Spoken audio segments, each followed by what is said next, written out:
যতবার বাসায় আমি এভাবে বোয়াল মাছ রান্না করি, বাসার সবাই আমার এই বোয়াল মাছের রান্নার অনেক প্রশংসা করে। তো ভাবলাম আজকে আপনাদের সাথে এই বোয়াল মাছের রেসিপিটা শেয়ার করি। আশা করি সবার ভালো লাগবে। তো চলুন শুরু করা যাক। প্রথমে এখানে আমি 1 কেজি ওজনের মাথাসহ বোয়াল মাছ নিয়েছি। এক টুকরো লেবুর রস, হাফ চা চামচ লবণ, 1 চা চামচ গুঁড়া হলুদ এবং হাফ চা চামচের মতো গুঁড়া মরিচ দিয়ে মাছটাকে খুব ভালো করে মেখে 15 মিনিটের জন্য এক সাইডে রেখে দেব। একটি প্যানের মধ্যে প্রথমে 1/4 কাপ তেল দিয়ে তেলটা গরম হয়ে আসলে এক এক করে মাছের টুকরোগুলোকে দিয়ে এপাশ ওপাশ করে হালকা ভেজে তুলে নেব। এখন আবারও দিয়ে দিচ্ছি প্যানের মধ্যে 2 টেবিল চামচের মতো তেল, হাফ চা চামচের মতো গোটা জিরা, একটু ভেজে দিয়ে দিচ্ছি 1/3 কাপ পেঁয়াজ কুচি। কিছুক্ষণ ভেজে নেওয়ার পর এখানে দিয়ে দিচ্ছি 1/4 কাপ পেঁয়াজ বাটা।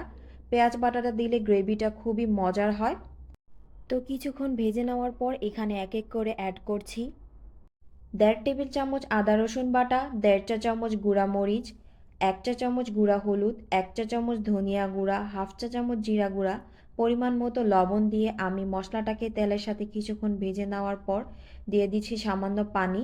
এখন মশলাটাকে খুব ভালো করে কষিয়ে নেব। এটা লো হিটে যত কষাবেন টেস্টটা তত ভালো আসবে। এর মাঝখানে একটি বড় সাইজের টমেটো আমি এভাবে টুকরো করে দিয়েছি।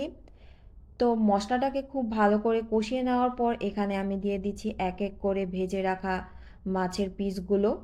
মাছের পিসগুলো দেওয়ার পরে মিডিয়াম থেকে লো হিটে এপাশ ওপাশ করে মাছগুলোকে আমি 5 মিনিটের মতো কষিয়ে নেব মশলার সাথে।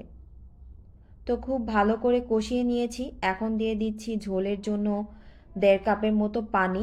খুব ভালো করে বলক চলে আসলে উপরে দিয়ে দিচ্ছি আস্ত কিছু কাঁচামরিচ। এখন ঢেকে মিডিয়াম হিটে আমি রান্না করব 10 মিনিটের মতো। তো 10 মিনিট পর ঢাকনা খুলে এখানে সামান্য ধনিয়া পাতা এবং সামান্য গুঁড়া জিরা দিয়ে আমি মাছটাকে একটু ঝাঁকিয়ে নামিয়ে নেব। তো তৈরি হয়ে গেল খুবই মজার এই বোয়াল মাছটি। এটা খেতে অসম্ভব মজার হয়ে থাকে। বাসায় অবশ্যই রেসিপি ফলো করে একবার ট্রাই করে দেখবেন। আশা করি সবার ভালো লাগবে।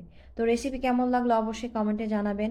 ভালো লেগে থাকলে ফলো দিয়ে পাশে থাকবেন এবং চ্যানেলটিকে সাবস্ক্রাইব করে রাখবেন। আল্লাহ হাফেজ।